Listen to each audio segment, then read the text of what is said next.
Ինչու ասեցիք վայ Աստված ջան, ինչ խնդիր կար, այսքան լրագրողներն էին ձեզ կաշկանդում։ Չէ, դες բավական։ Այսինքն դուրս գալիս։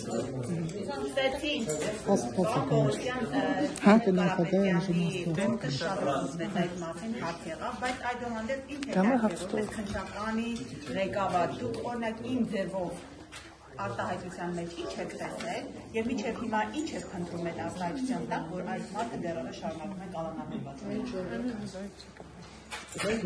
տեսել են կոնկրետ հանցագործությունների դիրքում արտացոլված ամենադրանքի մեջ եւ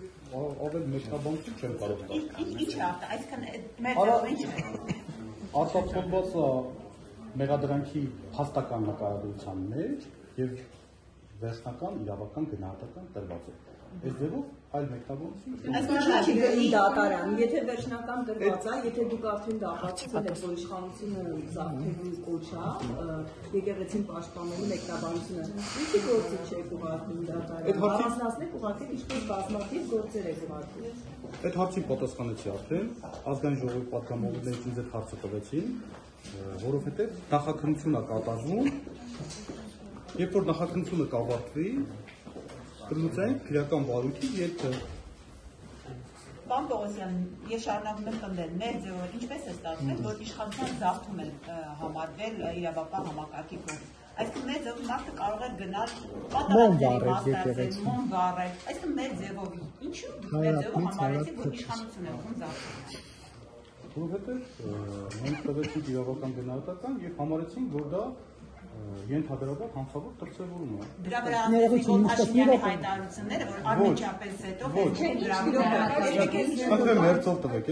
Facebook-յան գրառումներն է, որ ինքը ուղղորդեց եւ իրավապահ համակարգը։ Ինչ ուղղորդումներ եղավ, որ դուք մեր ձեռով տակ միանգամից հասկացաք իշխանության։ Հարց տանցեք,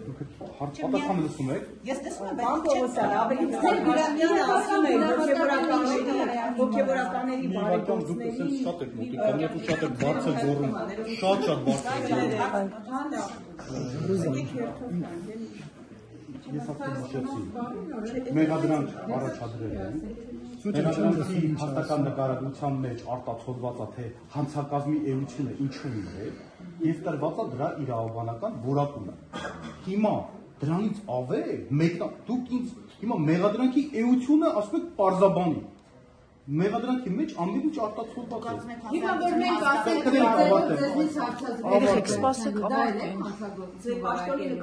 հիմա մենք ասում ենք մեր ձևով ձեզնից հարցազրույց ենք վերցնելու։ Դուք ով եք։ Ես լրագրող եմ։ Հա։ Ըստ ձեզ դա բավարար է։ Դե հիմա նույնն է ասել։ Հարգելի լրագրող, հիմա ես հարցազրույց է տվել, դուք այդ մարդուն կալանավորել եք։ Հարգելի լրագրող, դե լսեք, թե հարցը տվեցի, լսեք։ Սա կապված է սուբյեկտը, իրադրությունը, խոսքերը, մեր ունեցած տեղեկությունները, բազմաթիվ գործոններ կան։ Հիմա դուք ինձանից հարցը Ներողություն, պարոն Պողոսյան, մի րոպե, հաշվի առել եք, մի րոպե։ Թույլ տվեք ձեր հարցին չպատասխանեմ, որովհետև երազ տեսնելով երազը մենք չենք տեսնում։ Լավ, պարոն Պողոսյան, Չէ, նման բան չկա, սիմպատիաների հարց չի ստացվում։ Ինչի հարց է, դե հիմա երկխոսության ավերածում։ Պարոն Պողոսյան, ներողություն, հաշվի առնվել է Սամվել Կարապետյանի օրինակ Ռուսաստանում ապրելը, նրա կապերը, նրա դրամական միջոցները, այսինքն այս ամենը հաշվի առնվել։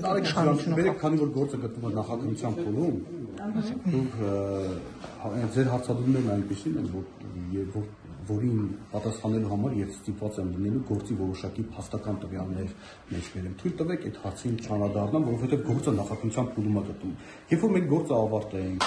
ապացույցներ արդեն ձեռք բերենք, գործը գնա դատական վախճաններն, դուք բոլորը հնարավորություն կունենաք հրապարակային դատաքննության ընթացքում բոլոր ապացույցների հետազոտմանը ներկա գտնվեք։ Հույս ունեմ, որ նաեւ նիստերը դռնփաց կլինեն եւ այլն, բայց նույնիսկ այս պահին ես որպես իրավաբան եւ այլն, ես հիմա մեղադրանք առաջադրել անցի որոշակի հոդվածներով, որոշակի արարքով, դա դեռևս չի նշանակում վերջնական դատավճիռ։ Այսինքն հնարավոր է քրեական դատավարության նախաքննությունը ինքը պրոցես է։ հնարավոր արարքի իրավական գնահատականը փոխվի, հնարավոր մեղադրանքից որոշ մասեր հաստատվի կամ չհաստատվի, հնարավոր է նույնիսկ օրինակ ունեցել ենք դեպքեր, օրինակ երբ որ մեղադրյալ են ներգրավել եւ գործը դատարան չեն ուղարկել, այսինքն քրեական հետապնդումը դադարեցնելու գործիքակազմը դրա համար։ Հիմա դուք այնպեսի հարցեր եք բացասում, որ ես հիմա այս փուլում չեմ կարող, ես կարող եմ միայն փաստել, որ կա մեղադրյալ, կա ընտրված խափան միջով եւ գործը գտնում է նախաքննության փուլում։ Թե հետագայում ինչ ելք ունենա, դա պարզ կլինի կապված քրեական վարույթով ձեռնարկված ապացույց։